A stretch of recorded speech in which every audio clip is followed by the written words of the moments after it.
A house property could be your home, could be a shop, could be a building, could be an office, or it could be a parking lot. It can be a commercial property or residential property, but you should be the legal owner. Now, let's say if this property is rented, then you will be receiving the rent from someone. So, this property is called as let out property.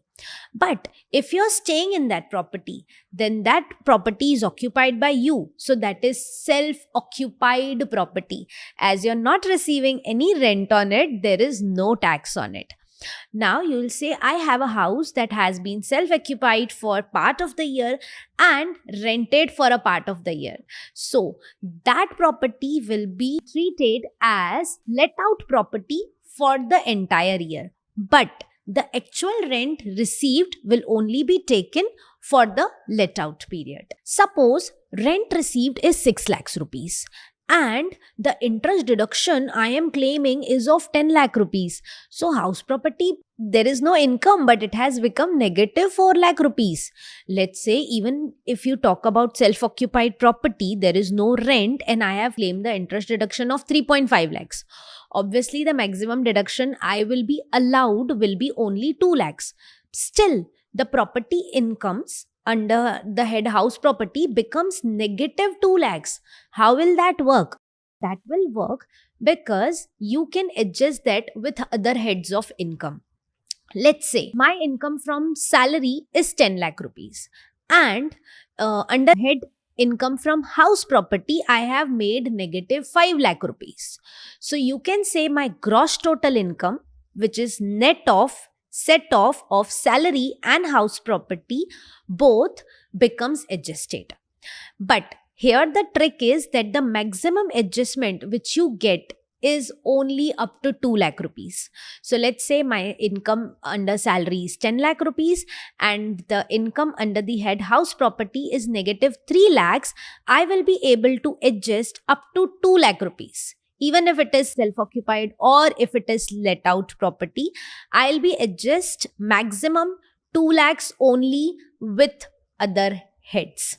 So 10 lakhs minus 2 lakhs, my net income will become 8 lakhs. So that's how the benefit of negative house property income is taken. And sometimes when you're not able to set off with other heads, that is carry forwarded to next year.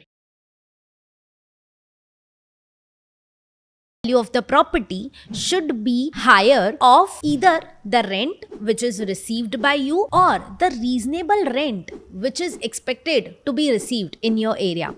Now, for example, I say that I have received the rent of rupees 2 lakh, but the reasonable rent which is supposed to be received considering my area as per the municipality is 3,50,000. So I will not be allowed to pay tax on 2 lakh, but I will have to pay tax on 3,50,000. Or if the reasonable rent is only 1 lakh, but I have received the rent as 2 lakh, then I will be paying tax on 2 lakhs. So that's the way I'll be paying on higher of the rent received or the reasonable rent of my area.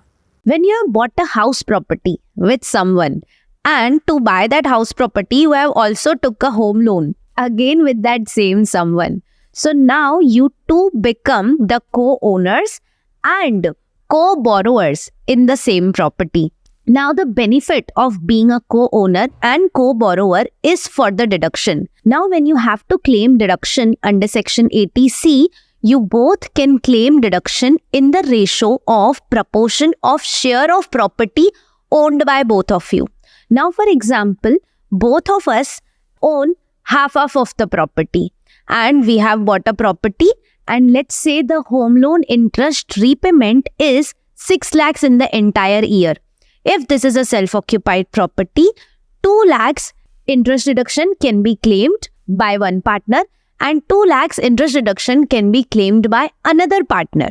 Let's say there is principal repayment of 5 lakhs also. So 1,50,000 can be claimed by one partner and separate 1,50,000 deduction can be claimed by another partner. So when there is co-ownership and co-borrowership, there is benefit of double deduction under section 80C also for principal repayment, under section 24B also for interest repayment. However, that would be in the ratio of proportion of their share in the property. Now let's say you have bought an under construction property, but you have not moved in yet, but you're paying EMIs. So when you're paying EMIs, the interest part is also going. And are we able to make the interest deduction claims?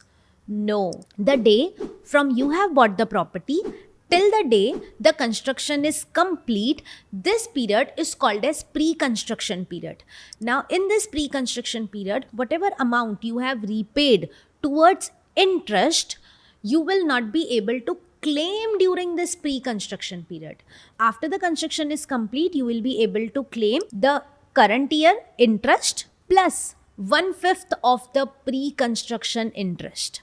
But the total cap of 24B, if it is a self-occupied property, will remain to 2 lakhs only. Now let's take an example. Let's say I have bought an under construction property in 2021. Let's say the interest may be 10,000 monthly from 2021 to 2023. In these 2 years, the total interest accrued was 2,40,000.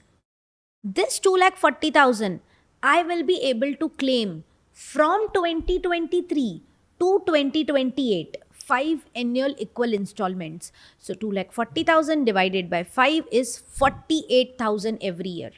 So from 2023 to 2028, every year we will be claiming whatever is the current year interest repayment under 24B plus this 48,000 additional pre-construction interest also.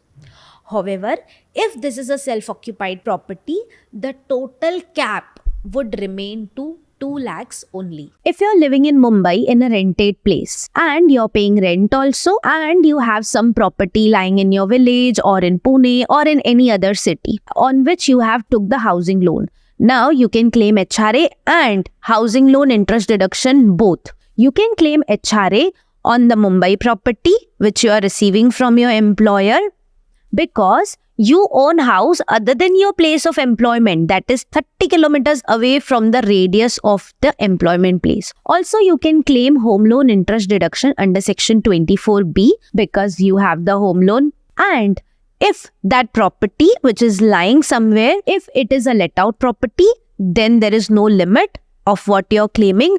But if it is a self-occupied property, the maximum limit what you can.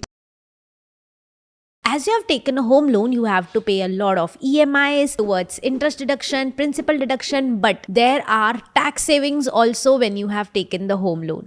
The basic tax savings which we have already understood in the previous videos are the interest deduction which you can claim under section 24B come from house property, which is in SOP, which is maximum up to 2 lakhs, and in case of let out property there is no limit.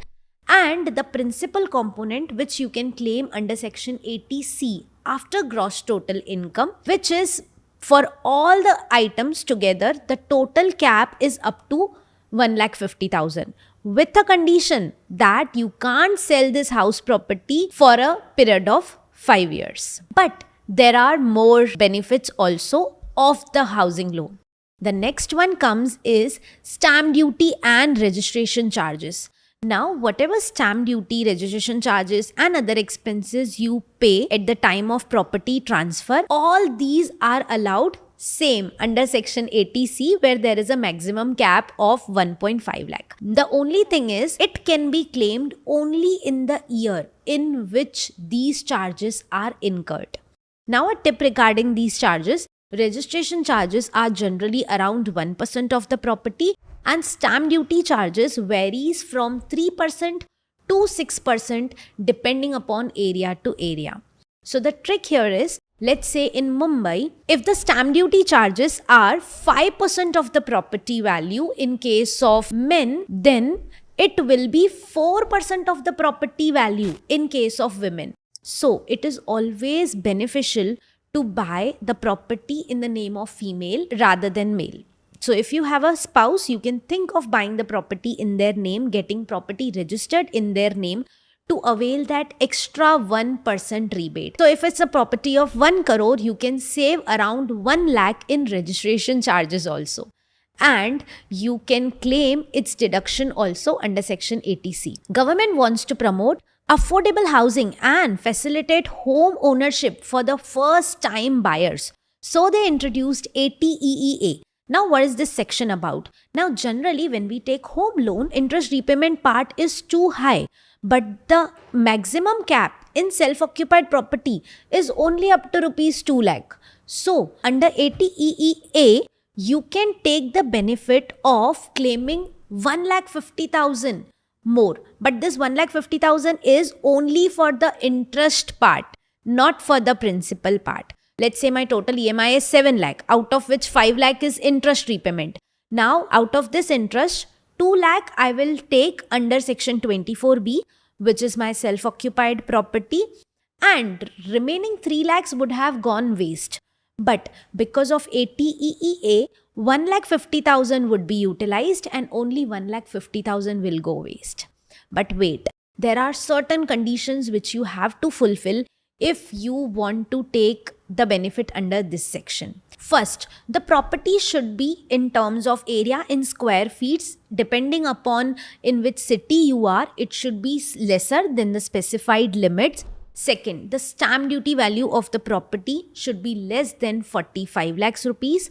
Third, the home buyer should not own any other residential property on the date of sanction of the loan. And the fourth point is that the loan should be sanctioned between 1st April 2019 to 31st March 2022.